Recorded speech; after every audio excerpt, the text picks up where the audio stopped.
베드로의 설교의 핵심입니다. 그는 예수님의 생애를 해석하면서 그 모든 과정이 우연이 아니라 하나님의 주권적인 역사였음을 선포하고 있는 것입니다. 예수님의 죽음, 그리고 부활, 그리고 승천까지 이 모든 것은 사람이 만들어낸 이야기가 아니라 하나님이 친히 예정하시고 성취하신 구원의 사건이었음을 설교하게 된 것입니다. 이 새벽에 베드로의 설교를 따라가면서 우리도 다시 한번 하나님이 행하신 일을 붙들고 살아가는 그런 견고한 믿음의 사람, 또 증언자로 세움받는 은혜의 시간 되길 소망합니다. 첫 번째로 함께 살피고 싶은 것은 예수님을 죽음에 내준 바 되심을 설교하였다라는 것입니다. 예수님을 죽음에 내준 바를 베드로는 설교하였습니다. 베드로의 설교는 예수님의 기적이나 가르침에서 시작하지만 곧바로 십자가로 향하고 있음을 보게 됩니다. 23절에 이렇게 말하죠. 그가 하나님께서 정하신 뜻과 미리 아신 대로 내준 바 되었거늘 너희가 법 없는 자들의 손을 빌려 못 박아 죽였으니. 이 말씀은 매우 분명한 사실을 전하고 있습니다. 예수님의 죽음은 우연한 사고가 아니었고 또 단순히 정치적인 희생도 아니었다라는 것입니다. 그것은 인간의 죄가 만들어낸 사건이라고 안내하고 있는 것입니다. 그리고 베드로는 듣는 사람들에게 책임을 분명히 말하면서 이렇게 말하였죠. 너희가 못 박아 죽였다. 너희가 법 없는 자들의 손을 빌려서 못 박아 죽였다. 이 말씀은 당시 이 베드로의 설교를 듣고 있던 그 자리에 있던 수많은 사람들만을 향한 설교였지만 결국 우리 모두를 향한 말씀이 됩니다. 성경은 우리 모두가 죄로 말미암아 십자가 앞에 서 있고 바로 그런 우리 모두가 예수님을 십자가에 못 박았다고 말씀하고 있기 때문에 그렇죠. 이사야 53장 6절에서도 동일하게 우리는 다 양 같아서 그릇 행하여 각기 제 길로 갔다라고 고백합니다. 십자가는 몇몇 악한 유대인들, 몇몇 사람들만의 문제가 아니라 우리 모두가 죄를 드러내는 그런 자리였던 것이죠. 우리 모두의 죄를 드러내는 그런 자리였습니다. 우리는 모두 하나님을 떠나 각기 제 길로 갔고 그 결과가 십자가였기 때문에 그렇죠. 그리고 베드로는 이러한 사실 앞에 이렇게 또 덧붙이고 있습니다. 23절 상반절에 보시면 하나님께서 정하신 뜻과 미리 아신 대로 그리하였다. 하나님이 정하신 뜻대로 못 박히신 사건이라는 것이죠. 하나님이 미리 아신 대로 예수님을 십자가에 내준 바 된 그런 사건이라는 것입니다. 이것이 복음입니다. 사람은 악한 의도로 예수님을 죽였지만 하나님은 그 일을 통해서 정하신 그분의 뜻과 또 미리 아신 대로 구원의 계획을 모두 이루어 주셨기 때문이죠. 인간의 죄가 가장 분명하게 드러난 그 자리에서 하나님의 사랑도 놀랍게도 가장 크고 또 분명하게 나타났던 것입니다. 미리 아신 대로 인간의 죄악된 길을 너무나도 분명하게 처음부터 알고 계셨던 우리 하나님이시지만 그럼에도 그 길을 허락하셨다라는 것이죠. 요한복음 10장 18절에서도 예수님은 이를 내게서 빼앗는 자가 있는 것이 아니라 내가 스스로 버렸다. 그렇게 말씀해 주셨습니다. 십자가는 억지로 당한 죽음이 아니라 예수님께서 우리를 위해 자원하신 순종의 자리였다라는 것이죠. 이러한 사실이 우리에게 얼마나 큰 위로가 되는지 모릅니다. 우리의 삶에도 이해되지 않는 일들이 있습니다. 왜 이런 일이 나에게 일어났는지 설명되지 않는 그런 순간들이 우리 모두에게 있죠. 그러나 십자가는 말해주고 있습니다. 하나님은 그 모든 것을 모르고 계신 분이 아니며 고통 바깥에서 무관심하게 계신 분이 아니라는 사실입니다. 하나님은 가장 어두운 자리에서도 성실하게 일하시는 분이시며 그 자리 가운데에서 하나님의 사랑을 가장 분명하게 나타내시려 준비하고 계심을 믿으시기 바랍니다. 또한 십자가는 복음이요 은혜이지만 또 하나 우리에게 알려주고 있는 것이 있습니다. 우리에게 죄를 가볍게 여기지 말라고 말하고 있는 것이죠. 하나님은 죄를 그냥 넘기시지 않으셨습니다. 결코 그냥 넘기시지 않으셨습니다. 그 대가를 예수님께서 대신 십자가로 치르게 하셨던 것이죠. 그래서 은혜는 값없이 주어지지만 결코 가벼운 것이 아닌 것입니다. 사랑하는 성도 여러분, 십자가 앞에 설 때 우리는 우리의 죄가 얼마나 무거운지를 깨닫게 되지만 동시에 그 죄보다 더 크신 하나님의 사랑도 보게 됩니다. 우리가 못 박은 그 십자가를 하나님께서는 우리를 살리시는 구원의 자리로 바꾸어 주셨습니다. 그러므로 우리는 정죄에 머물러서는 안 되는 것이죠. 십자가는 우리를 무너뜨리기 위한 자리가 아니라 다시 살리기 위한 자리이기 때문에 그렇습니다. 그러나 동시에 그 값비싼 사랑을 기억하며 죄를 가볍게 여기지 않는 삶으로 또한 살아가야 할 것입니다. 오늘도 이러한 십자가의 은혜를 생각하면서 하나님의 뜻과 사랑을 더욱더 신뢰하면서 또 십자가 은혜에 합당하게 그분이 우리 가운데 주신 그 은혜의 삶에 합당하게 살아가는 우리 모두가 되어지길 소망합니다.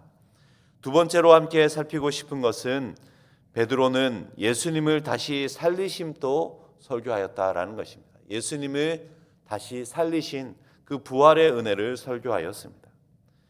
베드로의 설교는 십자가에서 멈추지 않았습니다. 만일 이 베드로의 설교가 죽음으로 끝났다면, 죽음을 가르치고 또 선포하는 것으로 끝났다면 그것은 너무나도 슬픈 추모 연설에 어쩌면 불과하였을 것입니다. 그러나 베드로는 더욱더 분명히 선포하였습니다. 24절 상반절입니다. 하나님께서 그를 사망의 고통에서 풀어 살리셨다. 이 짧은 문장이 우리 신앙의 가장 핵심이 되는 또한 부분이기도 하죠. 예수님의 부활을 선포한 것입니다. 베드로는 예수님의 부활을 설명하면서 이렇게 말하였습니다. 하나님께서 사망의 고통에서 풀어주셨다. 매우 강렬한 표현입니다. 죽음은 모든 인간을 붙잡아두는 가장 강력한 권세처럼 보이고 또 권력도 지혜도 젊음도 이 죽음 앞에서는 무력해지죠. 그러나 예수님은 달랐다라는 것입니다. 죽음은 예수님을 붙잡아둘 수 없었는데 그 이유는 예수님이 단순한 의인이 아니라 생명의 주인이셨기 때문에 그렇습니다. 베드로는 이 부활이 감정적인 신앙의 고백이 아니라 성경의 말씀에 근거한 하나님의 약속의 성취였음도 밝히고 있습니다. 25절 이후로 이 다윗의 시편을 인용하면서 내 영혼을 음부에 버리지 아니하시며 주의 거룩한 자로 썩음을 당하지 않게 하신다라는 이 말씀을 계속해서 풀어가면서 그렇게 설명하고 있는 것입니다.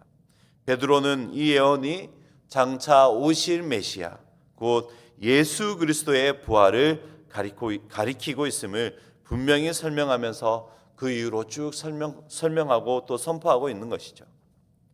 그리고 하나님이 예수님을 살리신 이 부활이 십자가에 죽으신 예수님이 앞으로 꼭 살아나셨으면 좋겠다라는 그런 제자들의 간절한 바람이나 상상에서 온 이야기가 아니라 우리가 다 이 일의 증인이다.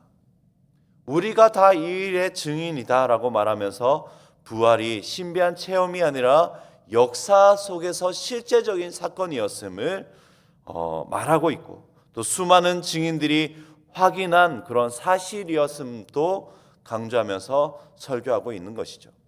그런 의미에서 기독교의 신앙은 그렇게 믿고 싶다라는 그런 희망의 신앙이 아니라 그렇게 일어났다라는 사실 위에 서 있는 분명한 사실에 근거한 신앙이 되는 것입니다.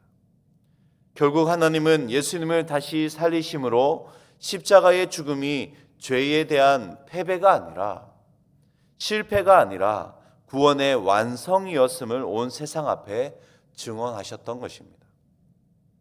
종합해 본다면 부활은 죄와 죽음의 권세가 더 이상 우리를 지배하지 못한다는 그런 강력한 선언이 되는 것입니다. 예수님을 붙잡아 두지 못했던 그런 사망은 이제 예수님 안에 있는 우리 모두도 영원히 붙잡아 둘 수 없다라는 사실입니다. 그리스도인의 삶 가운데 여전히 눈물도 있고 또 고난도 있지만 결코 절망으로 끝나지 않는 이유가 여기에 있는 것입니다. 부활을 믿는다는 것은 세상이 그토록 두려워하는 죽음의 논리로 살아가는 것을 부인하는 것이며, 두려움보다 자기 보호에 갇혀 사는 것이 아니라, 두려움과 자기 보호에 갇혀서 사는 것이 아니라 소망을 품고 살아가는 그런 은혜의 삶임을 우리에게 알려주고 있는 것입니다. 사랑하는 성도 여러분, 그러므로 부활은 우리의 신앙을 다시 일으켜 세워주는 하나님의 능력이 되는 것입니다. 세상은 여전히 죽음을 말하고 또 끝을 말하고 포기를 말하지만 하나님은 예수 그리스도를 살리심으로 그것이 끝이 아니다라고 말씀해 주셨습니다. 사망이 마지막 권세처럼 보였지만 하나님께서는 그 마지막 권세처럼 보였던 그것을 깨뜨리시고 생명의 놀라운 길을 열어주셨던 것입니다. 그런 부활의 능력과 확신으로 살아가는 신앙인은 상황이 전부라고 말하지 않습니다. 눈에 보이는 현실이 최종적인 결론이라고 판단하지 않는 것이죠. 바로 우리 안에 부활의 주님이 계시기 때문에 그렇습니다. 우리가 넘어질 수는 있어도 완전히 무너지지 않는 이유는, 그렇게 되지 않는 이유는, 눈물을 흘릴 수는 있어도 절망에 완전히 잠기지 않는 그런 이유는 바로 여기에 있는 것입니다. 사망을 이기신 우리의 부활하신 예수님을 붙잡고 부활의 소망 가운데 살아갈 수 있기 때문에 그렇죠. 이러한 믿음의 신앙을 가지고 오늘 이 하루도 충만한 그런 부활 신앙의 은혜 가운데 살아가는 우리 모두가 되었으면 좋겠습니다. 마지막으로 함께 살피고 싶은 것은 부활의 승천, 부활 이후에 승천도 베드로는 설교하였다라는 것입니다. 베드로의 설교는 부활에서 멈추지 않고 마침내 예수님의 승천으로 이어졌습니다. 부활하신 예수님은 다시 이 땅에 머무르시지 않으시고 하나님 우편으로 높이 올리우셨으며, 베드로는 이를 이렇게 설명하고 있습니다. 33절을 보시면 하나님이 오른손으로 예수를 높이심에 그가 약속하신 성령을 아버지께 받아서 너희가 보고 듣는 이것을 부어주셨느니라. 오순절에 나타난 성령의 역사는 이 제자들의 열심이나 기도의 성취가 아니라 승천하신 예수님의 통치의 결과였다라는 것이죠. 승천은 예수님이 사라지셨다라는 뜻이 아닌 것이고 오히려 예수님이 참된 왕으로 즉위하셨다라는 선언이 되는 것입니다. 베드로는 시편 110편을 인용하면서 다윗이 말한 내 주에게 말씀하시기를 내 우편에 앉으라 라는 이 말씀이 예수님께서 이루신 사실임을 밝히고 있는 것입니다. 다윗은 왕이었지만 자신보다 더 큰 주를 바라보았고 하나님은 그 주를 예수 그리스도로 세워주셨습니다. 그러므로 예수님의 승천은 그분이 모든 권세 위에 높임을 받으셨음을 공식적으로 선포하는 그런 놀라운 사건이 되는 것입니다. 여기서 우리는 중요한 신앙의 방향을 점검해 보아야 할 것입니다. 우리는 종종 예수님을 나를 도와주시는 분으로만 이해하려 할 때가 있고 또 힘들 때 위로해 주시는 그런 막힐 때 길을 열어주시는 그런 분으로만 붙들고 싶어 할 때가 있다라는 것이죠. 그러나 예수님의 이 승천하심은, 특별히 예수님께서 우리 가운데 와주신 이 모든 은혜는 우리 가운데 예수님께서 나를 도와주시는 분일 뿐만 아니라 나의 주 되심, 나의 인생을 다스려 주시는 그런 분이 되심, 내 삶의 주권을 가져주신 그런 왕 되심을 우리 가운데 또한 보여주시는 것이다라는 것입니다.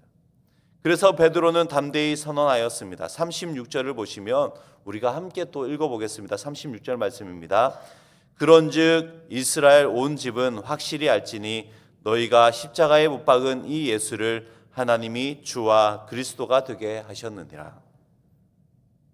이 고백은 단순한 이 신학적인 선언이 아니라 우리 신앙과 삶의 방향을 바꾸는 아주 중요한 고백이 되는 것이죠. 예수님을 주로 고백한다는 것은 더 이상 내 삶의 기준이 아니라 내 삶의 기준이 내가 아니라 예수님이라는 뜻이 되는 것이고, 내가 옳다고 느끼는 그런 감정이나 세상의 가치를 따라가는 것이 아니라 주님의 말씀과 주님의 뜻이 이제는 내 삶의 중심이 된다라는 그런 신앙의 고백이 되기 때문입니다. 그래서 이렇게 예수님께서 승천하신 이 예수님은 지금도 우리를 위해 일하고 계시며, 특별히 히브리서 7장 25절에 말씀하신 대로 그분이 지금도 우리를 위하여 간구하신다고 말씀하고 있는 이 말씀 그대로 우리를 위해 친히 지금도 승천하신 예수님께서는 우리를 위해 간구하고 계신 것이죠. 에베소서 1장에서도 이렇게 말씀합니다. 하나님께서 그리스도를 모든 통치와 권세 위에 두셨다라고 증언하고 있습니다. 예수님의 승천은 통치의 시작인 것이죠. 온 세상을 다스리시는 그런 통치자 되심을 선포하고 계신 것입니다. 그리고 그 통치의 시작은 지금도 진행 중이며 지금도 하나님께서 온 세상의 역사를 주관하고 계심을 알고 계신 것이죠. 사랑하는 성도 여러분, 세상은 여전히 혼란스럽고 우리의 삶은 통제가 되지 않는 것처럼 느껴질 때가 많고, 또 아무리 애써도 바꿀 수 없는 현실 앞에서 무기력감을 느낄 때도 많이 있습니다.